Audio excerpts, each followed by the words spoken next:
नमस्कार दोस्तों, चलिए स्टार्ट करते हैं हमारा next topic. Indo Myanmar relation की बात करते हैं। This will be second last, मेरे ख्याल से अफगानिस्तान एक रह जाता है हमारा, ठीक है। और बाकी तो हमने सब कर ही लिया है। भूटान का मैंने जैसे बताया था कि भूटान वाला जो है वो भूटान सिर्फ और सिर्फ मतलब हर बात में हमारे मतलब एकदम राजी रहता है, तो उससे रिलेटेड हमारा कोई इश्यूज नहीं है, डिस्प्यूट्स नहीं है, तो हम लोग उसके ऊपर इतना मतलब क्या बोलते हैं बात नहीं कर पाएंगे, क्योंकि जब तक डिस्प्यूट्स नहीं होंगे तो आप उसमें इंटरनेशनल रिलेशन में पढ़ेंगे तो क्या पढ़ेंगे। ओके, रिसेंटली कुछ छोटे मोटे इवेंट्स हुए थे, चाइना के साथ थोड़ा मोटा बातचीत वगैरह हुआ था, बट इतना कुछ बड़ा नहीं हुआ था, क्योंकि डोकलाम का जो इशू था उसकी वजह से वो चाइना की तरफ जाता भी नहीं है। और वैसे भी हमारी फ्रेंडशिप ट्रीटी बहुत ही पुरानी है, बहुत ही मजबूत है। ओके, सो तो उसमें हम लोग नहीं जाने वाले। भूटान का जैसे मैंने बताया, भूटान हम लोग नहीं करने वाले। इसके बाद हम लोग अफगानिस्तान कर लेंगे। एंड श्रीलंका एंड मालदीव्स का रिलेशन पढ़ के कोई मतलब नहीं, कोई डिस्प्यूट वहाँ पे भी नहीं है, छोटा मोटा बस आइडियोलॉजिकल कॉन्फ्लिक्ट्स वगैरह है, तो हुआ तो श्रीलंका ले लेंगे, नहीं तो फिर मालदीव्स तो पढ़ने की जरूरत नहीं है। ओके, वहाँ पे पिकनिक मनाने जाएंगे कि उसके बारे में डिस्प्यूट पढ़ेंगे। ओके, चलिए स्टार्ट करते हैं इंडो म्यांमार रिलेशन, ठीक है। तो इंट्रोडक्शन वगैरह तो छोड़िए, पहले पहले इसका मैप आप लोग देख लीजिए। इसको आप लोग को मैंने कई बार मैपिंग जब पढ़ाई तो उसके अंदर डिटेल में मैंने कई बार इंडो म्यांमार रिलेशनशिप को अच्छी तरीके से बताया है। दिस इज द मैप, ये आप लोग देख सकते हैं। ये आपका मिजोरम से स्टार्ट हुआ, ठीक है। मिजोरम, मणिपुर, नागालैंड और यहाँ पे अरुणाचल, ठीक है। यहाँ तक ये चार आपके स्टेट्स है जिसकी बाउंड्री इसके लगती है। यहाँ पे ये बांग्लादेश से टच होता है, जहाँ पे एक रिवर है जिसका नाम है फेनी रिवर, ठीक है। Feni, Feni is a liquor, you must be knowing, Goa famous है फेनी के लिए, ठीक है। तो सेम स्पेलिंग वही है, सेम वहाँ पे फेनी का स्पेलिंग है, ये यहाँ पे ये। ओके, इसका जो अब जो क्या बोलते हैं कैपिटल है, उसका नाम है नेपिडाओ, ठीक है। PYIDAO, नेपिडाओ, ठीक है। और जहाँ पे मिलिट्री रूल करती है वहाँ पे तत्मादाव कहते हैं, उस जगह का नाम है तत्मादाव। ओके, चलिए तो हिस्टोरिकली अगर मैं आप लोगों को बता दूं, तो जैसा कि मैंने आप लोगों को क्या बोलते हैं इससे पहले वाले में भी बताया कि नेपाल वाले में मैंने बताया कि भाई in the Rigveda it has been mention कि land between the great Himalayas and the नीचे का ओशन इज नोन एज आपका India. So a part of it is also in क्या बोलते हैं हिमालयस का कुछ एक छोटा सा पार्ट जो है, यहाँ पे आप लोग देख सकते कुमान रेंज है, यहाँ पे आपका अराकान योमा है, ठीक है। This all are part of actually the extension of कह सकते हैं हिमालयस का, ठीक है। So this this region also comprise of India, ठीक है। आपके पहले भी ये इंडिया का ही रीजन हुआ करता था। दो बहुत मतलब इतनी सारी बड़ी मतलब पावर्स वगैरह इस तरफ जनरली नहीं आती थी, क्योंकि इस रीजन में बहुत सारी ट्राइब्स रहती थी। और यहाँ पे अहोम किंगडम जो था, it was a very powerful kingdom, ठीक है। आसाम के आसपास आपका जो किंगडम था अहोम, जिसके नाम से असोम हुआ, असोम से आसाम हो गया, ठीक है। तो अहोम किंगडम बहुत ही पावरफुल किंगडम था, इनफैक्ट मुगल्स लोग को हराया था इन्होंने। So this Ahom kingdom use to rule this region, पूरा का पूरा रीजन बहुत अच्छे एफिशिएंटली रूल करते थे। तो यहाँ पे मोस्टली जितने भी आपके जो मेन लैंड इंडिया के पावर्स होते हैं वो इस तरफ आते नहीं थे, जैसे आपका चंद्रगुप्त मौर्य या आपका क्या बोलते हैं अशोका, या फिर आपके गुप्ता, जितने भी मतलब बड़े पावर्स वगैरह हो वो इस तरफ नहीं आते, जनरली उन लोग अवॉइड करते थे यहाँ पर। लेकिन ब्रिटिश लोग के दिमाग में तो कचरा भरा था ना, तो उन लोग यहाँ पे आते थे, वो उन लोग यहाँ पे आए थे। एंग्लो बर्मा वॉर वगैरह करके, उसको इस समय बर्मा कहा जाता है, ठीक है। उन लोगों ने इस रीजन का जो टीक सप्लाइंग रीजन था उसके लिए यहाँ पे अटैक वगैरह किया था। इस रीजन में बहुत टीक वगैरह होता है। यहाँ पे मैंने आप लोगों को मैपिंग में बताया, यहाँ पे शान प्लेट्यू ऐसे अच्छे हैं, ठीक है। ज्योग्राफी हिस्ट्री सब कुछ मिक्स करके यहाँ पे बताना पड़ रहा है, ठीक है। सो दिस इज द शान प्लेट्यू मैंने बताया था। तो इसमें बहुत सारा अच्छा क्वालिटी का टीक मिलता है, ठीक है। टीक टीक मिलता है, ठीक है। तो दैट इज़ वाई उसका उपयोग करते थे ये इंडिया में रेलवे लाइंस वगैरह बिछाने के लिए। तो ब्रिटिश लोगों ने यहाँ पे अटैक किया और उन लोगों ने उसको इनकॉर्पोरेट कर लिया। फिर इसका गवर्नमेंट ऑफ इंडिया एक्ट 1935 के तहत इन लोग ने इसको एक अलग कंट्री बना दिया, बर्मा नाम कर दिया, इंडिया से अलग कर दिया। देखिए कितने टुकड़े किए, और हम लोग पाकिस्तान को सिर्फ देखते कि हाँ पाकिस्तान हमसे अलग हो गया। क्या बोलते हैं यहाँ पे इन लोग ने क्या बोलते हैं बर्मा को भी अलग कर दिया, अलग से कंट्री बना दिया। इट वॉज बर्मा, काफ़ी समय तक बर्मा था, बाद में इन लोगों ने मतलब चाइनीज़ इन्फ्लुएंस के अंदर आके इसका नाम चेंज करके म्यांमार कर दिया। Okay, so this was all history, ये हिस्ट्री का पार्ट है। आप लोग जानते होंगे कि मैंने कई बार बताया हुआ है भी है कि इंडिया का जो कल्चर था वो सेम कल्चर वहाँ पे था। In fact Indians use to go there for rice cultivation. मैं आप लोग को बताऊँ, यूपी बिहार के कई सारे लोग, मैं तो बहुत लोग मतलब मेरे गाँव के ही काफ़ी सारे ऐसे लोग हैं जिनको मैं जानता हूँ कि वो जाते थे यहाँ पे रंगून वगैरह के। इनफैक्ट इसके ऊपर गाना भी बना हुआ है, आप लोग ने अगर सुना होगा, मेरे पिया गए रंगून वहाँ से किए है टेलीफोन, ऐसे करके गाना भी बना है। सुरैया नाम की एक गायिका थी, उन्होंने गाना गाया। I have exceptional knowledge regarding anything, जो भी धरती पे है मैं सबके ऊपर पढ़ाई करते रहता हूँ। तो वो गाना बहुत ही अच्छा गाना है, उसका कई सारा रिमिक्स किया गया, but the original song is marvellous, it is मतलब सूदिंग है, दिमाग को एकदम शांत करता है, ठीक है। एंड वो यही रंगून है, दिस इज़ द रंगून जिसकी बात हो रही है, ठीक है। तो यहाँ पे आते थे आपके जो यूपी बिहार के लोग रहते थे, वो यहाँ पे आते थे राइस कल्टीवेशन वगैरह मानसून के सीजन में, इस रीजन में पूरा राइस कल्टीवेशन वगैरह करने के लिए आते थे। वो इस रीजन में स्टे करते थे, यहाँ पे फैमिली वगैरह बसाते थे। आज भी यहाँ पे एक बड़ा अमाउंट ऑफ, मेरे ख्याल से 10-12 लाख के आसपास का जो इंडियन डायस्पोरा है वो यहाँ पे रहता है, और आपके मोस्टली इसी रीजन के ही हैं। आप लोग वहाँ पे जाएंगे तो आपको ऐसे शर्मा जी, आपके मिश्रा जी, शुक्ला जी, यादव जी, सब वहाँ पे मिल जाएंगे, गुप्ता जी वगैरह सब वहाँ पे मिल जाएंगे, ठीक है। तो बहुत दूर नहीं है, बगल में ही है। तो यहाँ पे कुछ नहीं हुआ तो वहाँ चल देंगे, ठीक है। So this is the thing, ये स्टिल इतना मतलब रेलिवेंस का है। एंड मैंने आप लोगों को और भी कई बार बताया हुआ कि बर्मा में मतलब इसकी आज़ादी 1948 में होती है। इस आज़ादी के बाद से कितने साल, मेरे ख्याल से 50 साल तक, लगभग 40-50 साल तक इन लोग यहाँ पे जो प्राइमरी लैंग्वेज, सेकेंडरी लैंग्वेज की बात नहीं कर रहा हूँ, प्राइमरी लैंग्वेज थी वो हिंदी थी। दे टू टीच हिंदी, यहाँ पे स्कूल्स में, कॉलेजेस में, यूनिवर्सिटीज़ में यहाँ पे हिंदी पढ़ाई जाती थी प्राइमरी लैंग्वेज के तौर पे। And second language was Burmese, Burmese language second पढ़ाई जाती थी। एंड क्योंकि बर्मीज तो आते मातृभाषा थी उनकी, तो हिंदी यहाँ पे पढ़ाई जाती थी। And now it has been replace with Mandarin, Mandarin से रिप्लेस हो चुका है ये, ओके। मैंडरिन मतलब चाइनीज भाषा, ठीक है, उसको चाइनीज नहीं बोलते एक्चुअली में, शब्द है उसका मैंडरिन, ओके। सो अब तो रिप्लेस हो चुका है, इतना मतलब अब इतना काफ़ी समय हो गया। तो ये समझने वाली बात, मैंने बताने का मतलब ये है कि भाई देखिए कि कहाँ से आपका अस्तित्व का नाश किया जा रहा है। मतलब ये वहाँ पे आप इतने पहले से फेमस थे, आप वहाँ पे अच्छा खासा होल्ड रखते थे। कल्चरल टाइज की बात कर रहा हूँ मैं, पीपल टू पीपल रिलेशन, इससे ज़्यादा बड़ा कुछ नहीं होता। गवर्नमेंट गवर्नमेंट लड़ सकती है, लेकिन अगर पीपल टू पीपल कॉन्टैक्ट होगा ना, तो कोई भी गवर्नमेंट, कैसी भी गवर्नमेंट आ जाए, कुछ भी कर ले, कोई फर्क नहीं पड़ता, वो आसानी से उन लोग अपना टाइज मेंटेन ही करते हैं, ठीक है। बहुत सारे ऐसे एग्जांपल्स है वर्ल्ड लेवल पे कि आप लोग देखेंगे कि गवर्नमेंट्स के बीच में तनातनी चलती रहती है, लेकिन वो पीपल टू पीपल कॉन्टैक्ट वैसा का वैसा बना था, okay. So this is the thing कि वहाँ से अब आपको मतलब India is nowhere here is, मतलब ये रीजन में। एंड ऑल्सो ये भी बता दूं, मांडले जेल, इसके अंदर आपके श्री माननीय तिलक जी, ठीक है, उनके बारे में मैंने आपको बताया भी था, ठीक है, अभी कुछ ही दिन पहले, ठीक है। तिलक जी के बारे में, तिलक जी को यहाँ पे 6 साल के लिए कारावास हुआ था, 1908 से लेके 1914 तक वो यहाँ पे थे, ठीक है।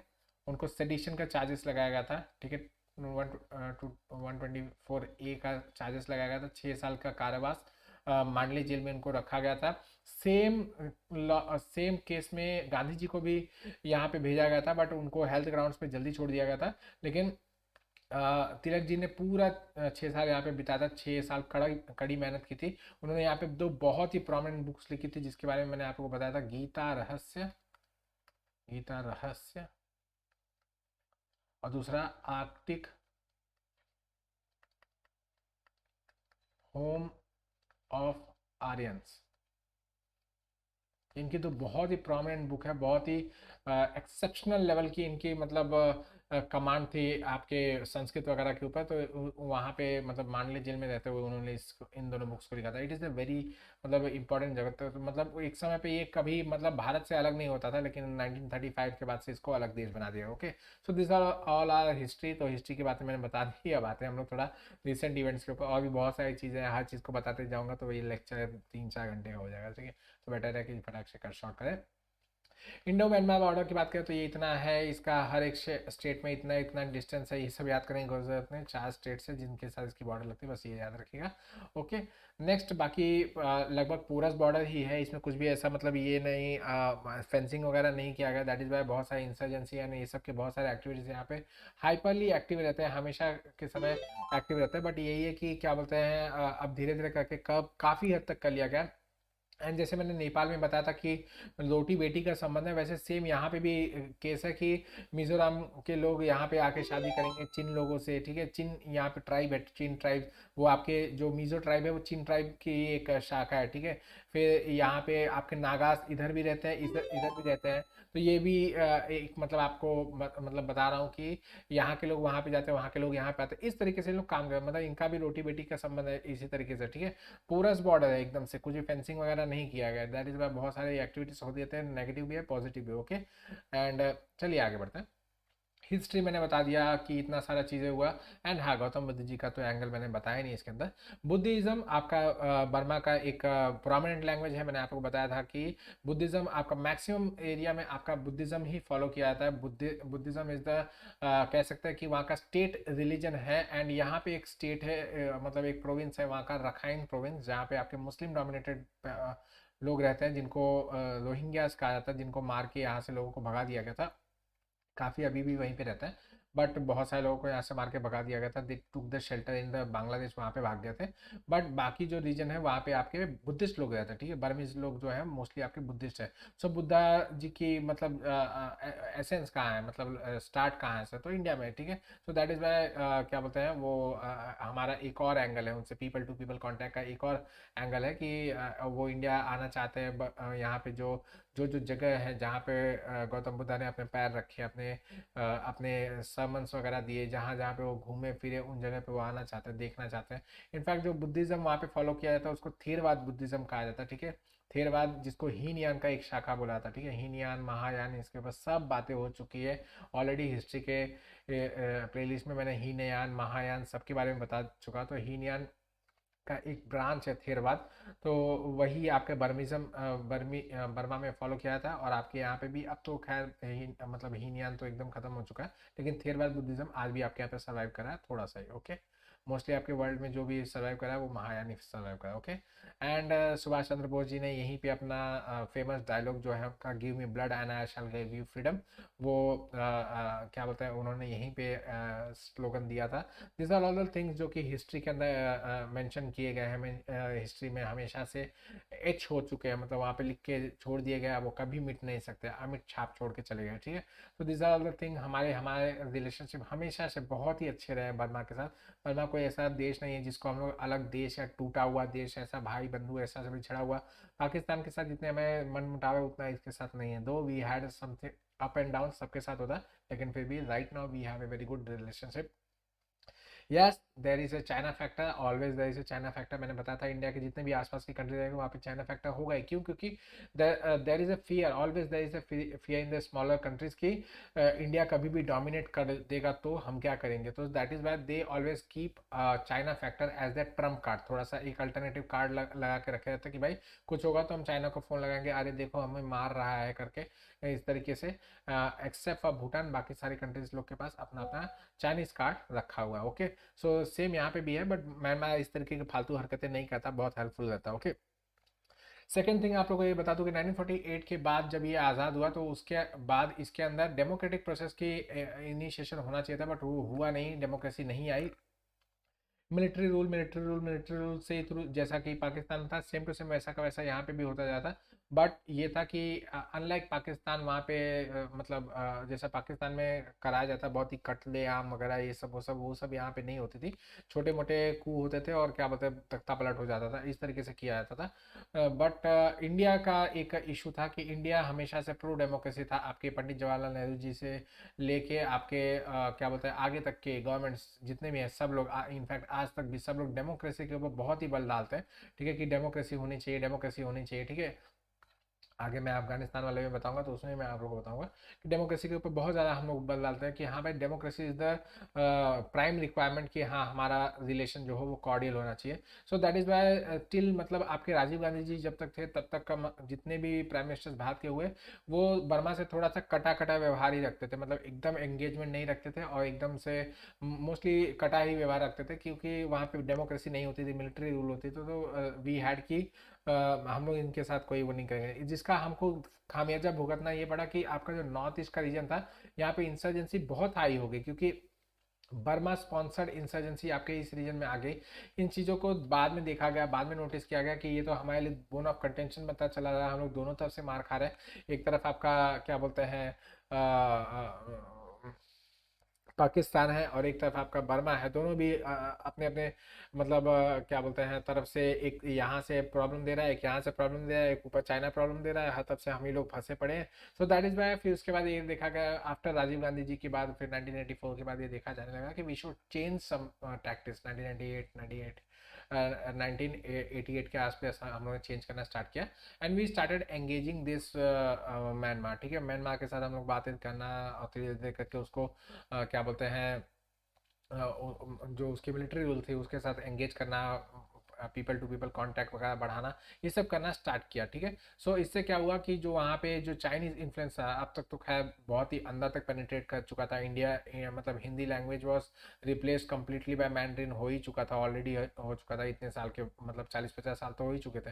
तो इतने में पूरा का पूरा एसेंस हो ही चुका, मतलब पूरा जो मतलब जिसको क्या कहते हैं बर्बादी होनी थी वो हो चुकी थी ऑलरेडी।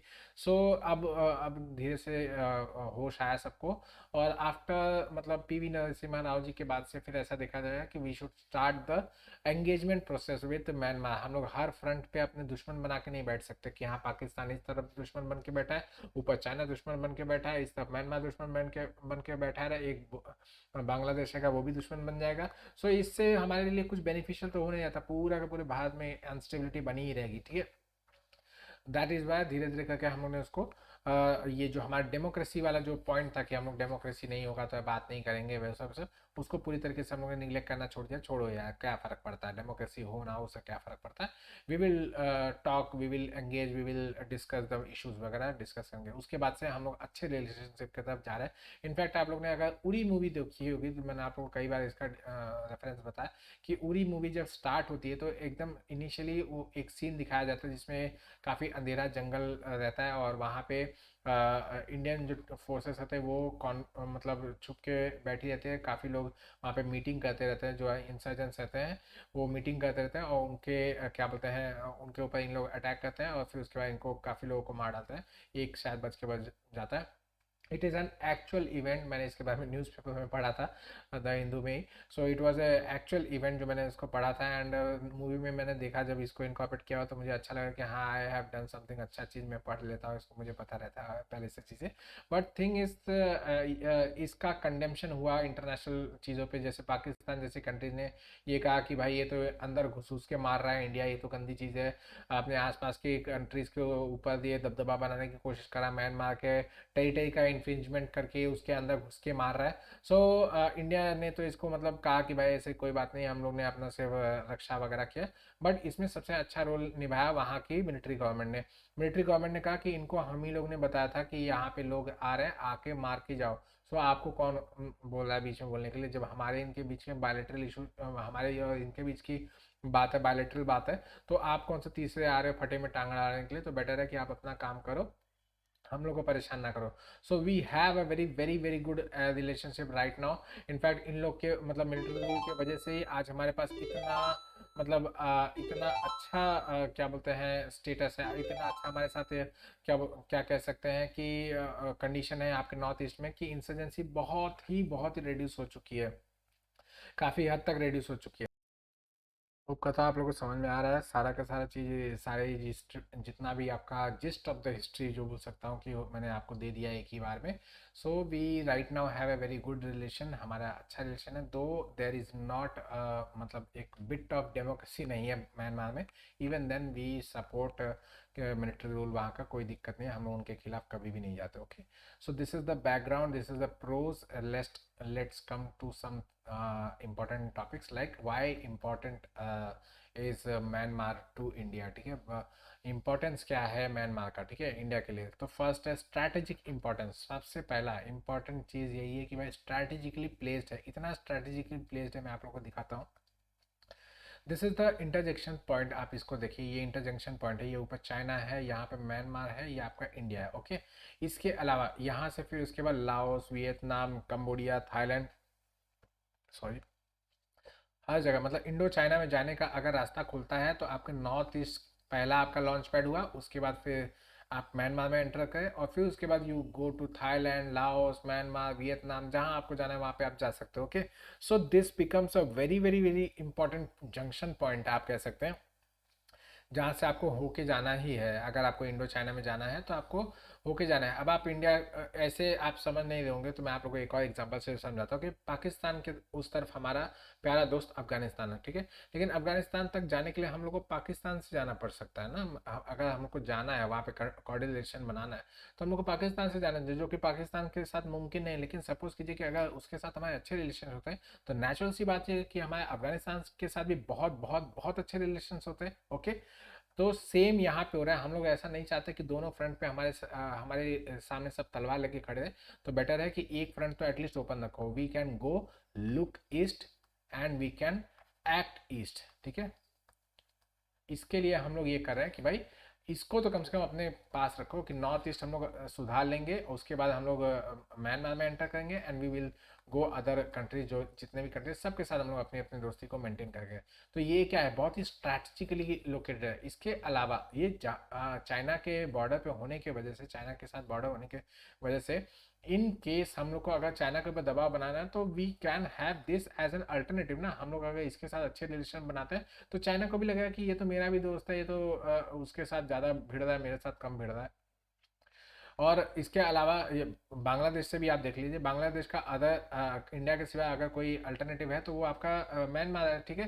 तो अगर हम लोग इसके साथ दोस्ती रखते हैं अच्छी खासी और बांग्लादेश के साथ दोस्ती रखते हैं तो ये पूरा का पूरा रीजन एक तरीके से नहीं, पूरा का पूरा एक पीसफुल एरिया हो जाएगा, जो कि हमारे नॉर्थ ईस्ट के डेवलपमेंट के लिए कितना ज़्यादा इंपॉर्टेंट है। राइट नाउ नॉर्थ ईस्ट कितना पिछड़ा हुआ रह जाता है, क्योंकि उसके यहाँ पे इंफ्रास्ट्रक्चर वगैरह की मतलब अब तो धीरे धीरे डेवलपमेंट हो रहा है, लेकिन फिर भी आप समझिए कि कितना पीछे रह गया आपने। आपका मेन लैंड इंडिया कहाँ से कहाँ पहुंच चुका है और आपके नॉर्थ ईस्ट के लोगों को उनका अपना हक नहीं मिल रहा, ठीक है। सो इसके लिए हम लोग को क्या इंपॉर्टेंट है कि ये पूरा का पूरा रीजन हमारे लिए बहुत ही ज़्यादा शांतिपूर्वक एकदम अच्छी तरीके से है, ओके। चलिए नेक्स्ट, ये तो थे, कहाँ गए थे, हाँ ठीक है। रीजनल इकोनॉमिक कॉपरेशन, तो सेम वही चीज़, आपका बिम्स्टेक हो गया, आपका मेकोंग का कॉपरेशन हो गया, आपका इंडो चाइना के रीजन के साथ आपका ट्रेड वगैरह का बात हो गया, या फिर सिर्फ और सिर्फ आसियान के साथ जो इंडिया एक जंक्शन पॉइंट बनाना चाहता है, या फिर साउथ एशिया को साउथ ईस्ट एशिया के साथ जोड़ना चाहता है, या इंडियन इकोनॉमी को जो आसियान की इकोनॉमी से जोड़ना चाहता है, वो सारा का सारा कहाँ से होके जाएगा, यहीं से होके जाने वाला, क्योंकि म्यांमार आपका आसियान का भी मेंबर है and it is also the member of BIMSTEC. मैंने बिम्स्टेक के वीडियो में आप लोग से बात किया था, तो उसमें मैंने बताया था कि कैसे BIMSTEC is acting as a link between SAARC and ASEAN. मैंने आप लोग को बताया था वहां पे कि सार्क और आसियान के बीच में किस तरीके से ये लिंक का काम कर रहा है, ठीक है। साउथ ईस्ट एशिया को साउथ एशिया से जोड़ने का काम कर रहा है बिम्स्टेक। तो इसमें मेन काम करने वाला कौन है, म्यांमार और बांग्लादेश ही है, ठीक है। इन्हीं लोग तो इसको जोड़ने का काम करें, okay. So this is what the importance of next regional security के अंदर कॉपरेशन करना। तो भाई आप, ये तो एकदम नेचुरल सी बात है, इसमें तो कुछ समझाने जैसा नहीं है कि भाई अगर आपको एरिया के अंदर, इस पूरे रीजन के अंदर शांति मेंटेन करके रखे, सिक्योरिटी मेंटेन करके रखनी है, तो you have to maintain a good relationship with your neighbours, so that उनको कभी आपसे डर ना लगे और आपको कभी ये भय ना हो कि वो किसी और को बुला के लेके आएंगे, okay. So this is why the regional security के लिए इसका होना बहुत ही बड़ा। नेक्स्ट है इंडियन डायस्पोरा। तो मैंने आपको जो बताया कि भाई ये मैंने 10 से 15 लाख बोला था, यहाँ पे आप लोग देखें 15 से 25 लाख है, ठीक है। इतने लोग हैं जो कि आपके वहाँ पे इंडियन ओरिजिन के हैं, या तो इंडियंस हैं जो वहाँ पे काम कर रहे हैं, वहीं पे रहते हैं। जैसे मैंने बताया वहाँ पे यादव जी, गुप्ता जी, मिश्रा जी या शुक्ला जी सब वहाँ पे मिल जाएंगे। आप जाइए बस, आवाज़ लगाइए, वो मिल जाएंगे, okay. So this is what is India के लिए इसका इम्पोर्टेंस। नेक्स्ट है इंडिया और म्यांमार का प्रेजेंट स्टेटस क्या है। तो इसको थोड़ा सा मतलब इसको आप डिस्प्यूट्स वगैरह में भी काउंट करके चलेंगे तो भी चलेगा। डेवलपमेंट कॉपरेशन, तो राइट नाउ हम लोग डेवलपमेंट कॉपरेशन इस तरीके का कर रहे हैं, लेकिन वी हैव द इशू, आप लोग जानते हैं हम लोग का डेवलपमेंट जो है वो agriculture, education, information technology, industrial training, इसके साथ साथ पीपल टू पीपल कॉन्टैक्ट, आपके मल्टी मोडल ट्रांसपोर्ट, मैंने कालाधन बताया था आप लोग को, ट्राइलेटरल हाईवे बताया था, ये सारा का सारा सागर पॉलिसी के अधीन ही आता है। ये सब कुछ हम लोग डिस्कस किया हुआ, ठीक है। अगर याद ना आ रहा तो ये फोटो दिखाऊंगा तो याद आ जाएगा। ये आपका कालाधन multi modal transit transport corridor है। ये आपका कोलकाता से कोई भी सामान अगर आपको मिजोरम में ऐजवाल में फटाक से पहुंचाना है तो ये एक अल्टरनेटिव रूट था, जो मैंने आप लोग को बताया कि बांग्लादेश ने हम लोग को काफ़ी सारे रूट्स वगैरह दे दी, जिसकी वजह से ये काम अब हम लोग थोड़ा कम कर दिए, स्लो कर दिए। यहाँ पे एक पोर्ट है जिसका नाम है सितवे पोर्ट, SITWE, ठीक है, सितवे पोर्ट है, जहाँ पे हम लोग जिसको हम लोग ने बनाया हुआ है। वहाँ से फिर हम लोग ये कालाधन रिवर के थ्रू पलेटवा जाएंगे, पलेटवा से कलेटवा जाएंगे, कलेटवा से फिर उसका ऐजवाल जाएंगे by road. This are all the things which मैंने आप लोग को बताया हुआ था अच्छी तरीके से। होप करता हूँ आप लोग अगर रेगुलर देखते हैं, DNAs वगैरह रेगुलर देखते हैं तो उसमें सारा ये सब कवर किया हुआ चीज़ है। सो वापस से मुझे बताने की ज़रूरत नहीं है। तो दिस इज़ द कालाधन multi modal transit transport corridor. Next है ये आपका trilateral highway, Asian trilateral highway भी मैंने बात किया हुआ कि आपके मणिपुर के मोरे टाउन से, ठीक है, तामू मोरे टाउन से होते हुए ये आपके थाईलैंड के मायसॉट तक जाएगा, ठीक है। तो ये थ्रू म्यांमार होके जाने वाला है, इस तरीके से होते होते जाएगा। तो this is the Asian trilateral highway, जो जिससे हम लोग क्या मतलब नॉर्थ ईस्ट का जो इंपॉर्टेंट जंक्शन पॉइंट है उसको जोड़ देंगे आपके इंडो चाइना वाले रीजन से, जिससे कि नॉर्थ ईस्ट का तो डेवलपमेंट हो ही हो, साथ ही साथ जो आपका एक्ट ईस्ट पॉलिसी है उसको भी बूस्ट मिले। This is what we have discuss already, इसके बारे में वापस से डिस्कस करने की जरूरत है। डिफेंस कॉपरेशन, तो हम लोग इम्बैक्स, सिम्बैक्स, एमबैक्स, बहुत सारे ऐसे एक्सरसाइजेज है जो रेगुलर बेसिस पे करते रहते हैं, ठीक है। हमेशा इस रीजन में कोई भी एक्सरसाइज वगैरह तो होती ही चलती रहती है। कभी बांग्लादेश के साथ चल रही है, कभी म्यांमार के साथ चल रही है, कभी थाईलैंड के साथ चल रही है, कभी ये तीनों के साथ मिलकर चलती है, कभी बिम्स्टेक का अलग से चलता रहता है। कुछ ना कुछ तो हमेशा इन लोग के बीच में हमेशा कॉपरेशन होता रहता है। इसके अलावा म्यांमार जस्ट लाइक इंडिया क्या बोलता है, पीस कीपिंग ऑपरेशन जितने भी वर्ल्ड में होते हैं उसमें UN में काफ़ी कंट्रीब्यूशन वगैरह करता है। एंड बाकी तो आप जानते हैं कि इस आपका जो क्या बोलते हैं बे ऑफ बंगाल को बचाने का मतलब इसका डिफेंस का कॉपरेशन करने के लिए वी ऑल हैव टेकन, मतलब एक दूसरे को सपोर्ट करते हैं कि हाँ इसमें कोई और पावर नहीं आनी चाहिए, जैसे कि बड़ी बड़ी पावर्स नहीं आनी चाहिए। ओके, कमर्शियल कॉपरेशन की बात करें तो बर्मा इंडिया का फोर्थ लार्जेस्ट, इस रीजन की बात की जाए थाईलैंड, चाइना, सिंगापुर के अलावा फोर्थ लार्जेस्ट हमारा कमर्शियल। हालांकि मैंने बताया कि बर्मा का बहुत बड़ा इकॉनमी है, नहीं छोटा सा ही इकॉनमी है, मोस्टली एग्रीकल्चर बेस्ड इकॉनमी है, बट वी आर सपोर्टिंग, हम लोग धीरे धीरे उनको मदद कर रहे हैं, ठीक है। इसके अलावा हम लोग वहाँ पे उनके साथ जो जो मदद करें वो भी कुछ ना कुछ जो भी पॉसिबल हो सकता है वो हम लोग को एक्सपोर्ट करें, जैसे कि आपके एग्रीकल्चर प्रोडक्ट्स वगैरह जो है वो सब वहाँ पे से एक्सपोर्ट करते हैं यहाँ पे, ठीक है। And we are supporting them so that they can stand on their own way. In fact उन्होंने ये भी कहा है कि वी विल स्टार्ट यूजिंग आपका क्या बोलते हैं रुपे कार्ड यूज़ करना है, एंड UPI का पेमेंट वगैरह भी हम लोग स्टार्ट करना स्टार्ट करें। तो it is a very good move ना। इससे क्या होगा कि हमारे बीच में और ट्रेड वगैरह के जो एवेन्यूज़ हैं वो और ज़्यादा खुल से जाएंगे, हमारे बीच में जो दोस्ती है वो और ज़्यादा मजबूत होती चली जाएगी, ठीक है। So this is a thing जो कि आपके लिए राइट नाउ बूस्ट का या फिर पॉजिटिव रंग से काम कर रहा है। इसके अलावा पीपल टू पीपल कॉन्टैक्ट, मैंने बताया कि बुद्धिस्ट सर्किट है, आपका एंशियंट रिलेशनशिप्स है, आपके बहुत सारे अदर फैक्टर्स है जो कि आज भी यहाँ के पीपल टू पीपल कांटेक्ट को वैसे के वैसे मेंटेन करके। एक तो डायस्पोरा ही मैंने बता दिया है, ऊपर से आपका ये बॉलीवुड भी आपका वहाँ पे बहुत फेमस है। आपको पता है आपके इंडियन मूवीज़ वगैरह वहाँ पे बहुत लगती है। अब तो बहुत कम हो गया, अब तो चाइनीज़ मूवीज़ बहुत लगती है, लेकिन इंडियन मूवीज़ वहाँ पे अभी बहुत लगाई जाती हैं, खासतौर से रंगून के आसपास के रीजन में जहाँ पे पिया लोग वहाँ पे जाते थे ठीक है। नेक्स्ट, सॉरी खाना ज़्यादा हो गया। Okay, next, political and diplomatic levels पे भी बहुत हम लोग हेल्प करते हैं एक दूसरे का। मतलब मोस्टली इंडिया ही हेल्प करती है, क्योंकि म्यांमार की वैसे ही बहुत भत्सना होती है, मतलब पॉलिटिकल और डिप्लोमेटिक लेवल पे। डिप्लोमेटिक लेवल मतलब आपके इंटरनेशनल बॉडीज़ की बात हो रही है। तो यहाँ पे जैसे म्यांमार के ऊपर हमेशा एक एलिगेशन रहता है कि वो क्या बोलते हैं ह्यूमन राइट्स का वायलेशन करता है, रोहिंग्यास को मारता है, एंड उन लोग को मार के भगाने का ये सब जो काम है वो सब करता है। सो इसके खिलाफ हमेशा कुछ ना कुछ वोटिंग वगैरह आती है, तो इंडिया हमेशा एब्सटेन करता है। कभी भी म्यांमार के अगेंस्ट नहीं जाता, म्यांमार के खिलाफ कभी भी वोटिंग नहीं करता, वो कभी भी ऐसा नहीं करता कि हाँ यहाँ पे ह्यूमन राइट वायलेशन वगैरह हो रहा है। इंडिया ऑलवेज सपोर्ट्स कि हाँ यहाँ पे डेमोक्रेसी हो जाए, बट ये यूएन में जाके कभी भी इस तरीके की हरकतें नहीं करता कि उसके खिलाफ जाके कोई रेजोल्यूशन लेके आए, ऐसा वैसा हरकतें करे। इनफैक्ट आप लोगों को मैं बता दूं कि जब रोहिंग्या क्राइसिस हुआ था तो बांग्लादेश की प्राइम मिनिस्टर जो है शेख हसीना जी, वो भारत में आई भी थी और उन्होंने यहाँ के टॉप लेवल के मतलब आपके प्राइम मिनिस्टर जी से भी कहा था कि म्यांमार के ऊपर दबाव बनाया जाए सो दैट वो अपने रोहिंग्यास को वापस ले ले।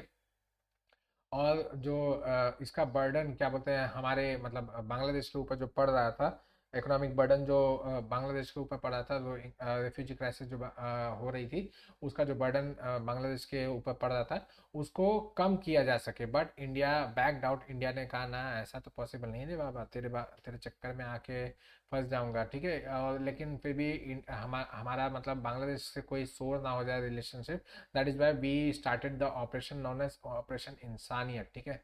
मैंने आप लोग को बताया था इंसानियत करके एक ऑपरेशन चला था जिसमें हम लोग ने काफ़ी हेल्प किया, मतलब फाइनेंशियली एंड जो खाने पीने के रसद वगैरह के जो सामान होते हैं वो सब यहाँ से पहुँचाए गए थे बांग्लादेश में, ताकि उन लोग को मतलब जो फाइनेंशियल बर्डन है वो सब कोप करने में मदद हो जाए, ठीक है। So we have a very good relationship right now. ये सब मैंने आप लोग को बता दिया, एग्जाम्पल सारे के सारे मैंने बता दिए, ओके।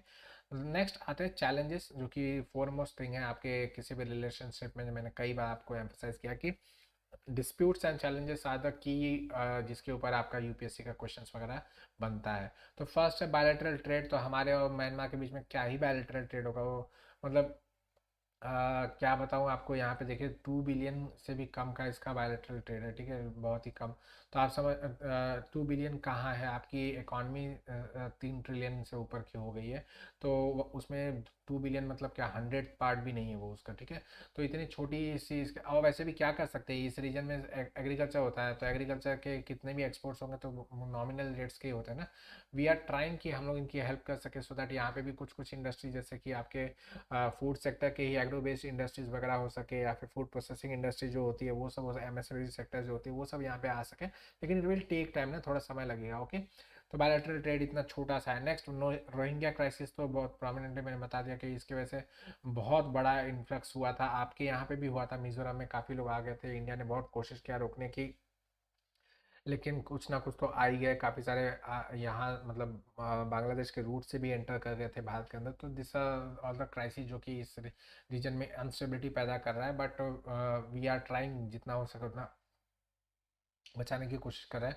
नेक्स्ट है चाइना का जो इन्वेस्टमेंट जो म्यांमार होते में कम बढ़ता चला जा रहा है। म्यांमार ने आपका बीआरआई प्रोजेक्ट को क्या बोलते हैं ये करके रखा है, साइन करके रखा है कि हम लोग बीआरआई प्रोजेक्ट में पार्टिसिपेंट है, जो कि इंडिया इसका अपोज करता है। तो म्यांमार ने इसको सपोर्ट किया है, इसके अंदर साइनिंग भी किया हुआ है। और अपना एक पोर्ट है, ये देखिए ये आपका ये पोर्ट है, ठीक है। जो भी इसका नाम है क्योप्यू, इसको इसने चाइना के साथ बीआरआई प्रोजेक्ट के अंदर इनकॉर्पोरेट किया कि उसके साथ बीआरआई प्रोजेक्ट का तो आपको याद होगा, चाइना वाले में मैंने दिखाया हुआ।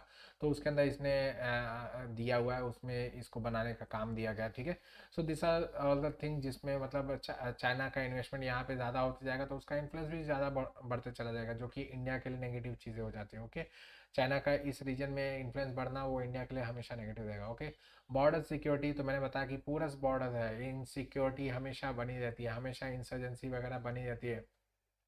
क्या करे कैसे ना कैसे करे, सब कुछ एकदम प्रॉब्लमेटिक रहता है हमेशा, ओके।